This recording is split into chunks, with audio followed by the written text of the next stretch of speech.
My next guest is known as the patent professor. John Rizvi is back on the James Show. And I wanted to talk to you because when my kids woke up on Sunday, TikTok was down. A few hours later, it's back up. John, what's going on? Yeah, so there's an incredible amount of uncertainty still because at that point, President-elect Trump on his social media platform, Truth Social, indicated that he'd be signing an executive order providing for a 90-day delay. And the expectation was after that executive order was signed that the app stores, both for Apple and Google, would put TikTok back on and allow updates. So the good news as far as what your kids saw, yes, TikTok has decided on Sunday to allow their app based on President-elect Trump's assurances to allow their app to go back on. However, the app stores have not taken that step yet. So as of now, if there are any updates, users in the United States will not be able to update TikTok. And who knows when the next update is going to happen and if it's going to be something that's going to prevent U.S. users from continuing to use the app.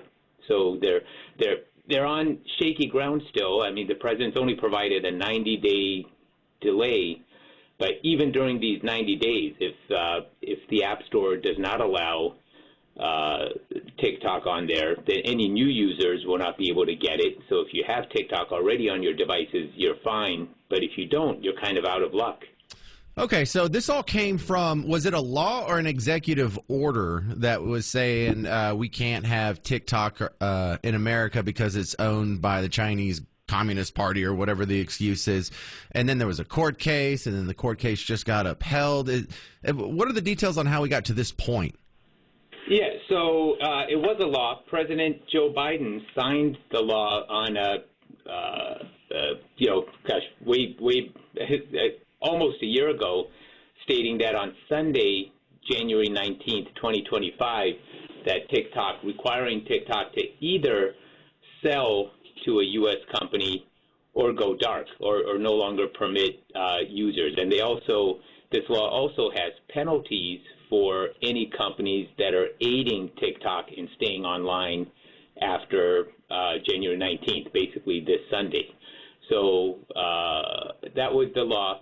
Now, the President-elect Trump on Sunday announced on Truth Social that he would sign an executive order, and in fact, yesterday he did.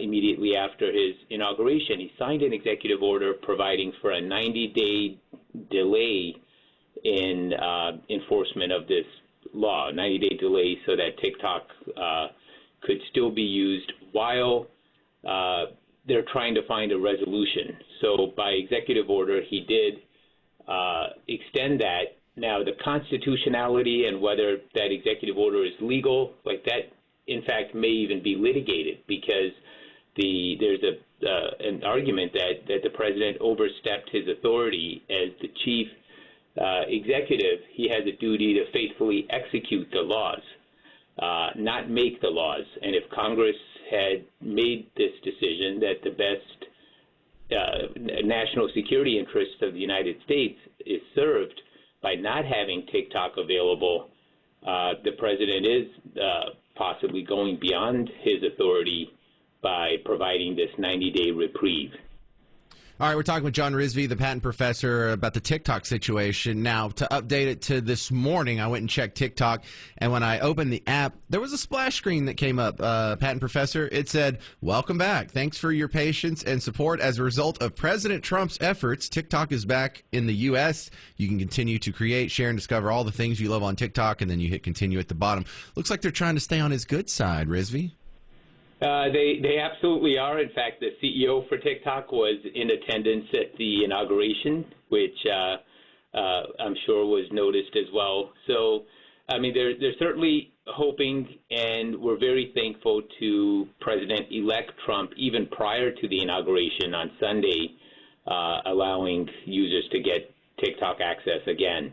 And they're trying to remain there because, of course, they know they're on shaky grounds.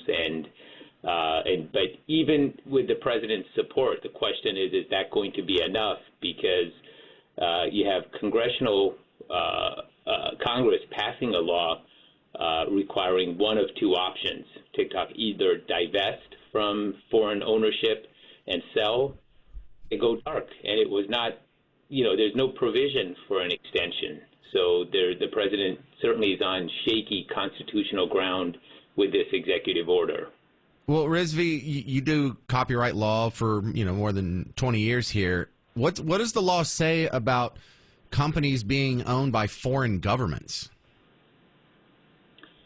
Yeah, so it's really clear that TikTok cannot be owned by a foreign government after or be owned by or have interference, in this case, after January 19th. So there's no ambiguity there. One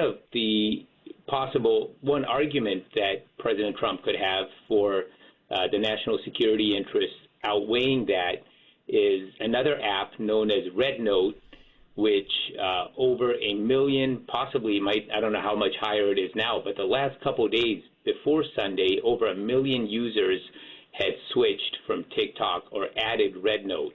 And to some, they see that as even a greater national security threat. It's almost like going from the frying pan into the fire, because Red Note is completely under Chinese government control, and therefore it even poses arguably a much greater risk to U.S. national security than TikTok.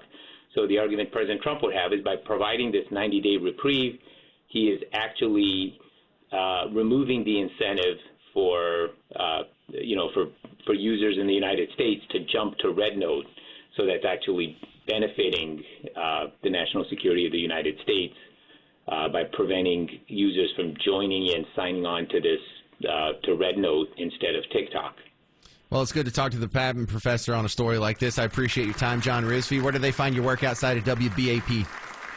Yeah, so the patent professor, type that into social media, Instagram, Facebook, LinkedIn. Our website's The Patent Professor.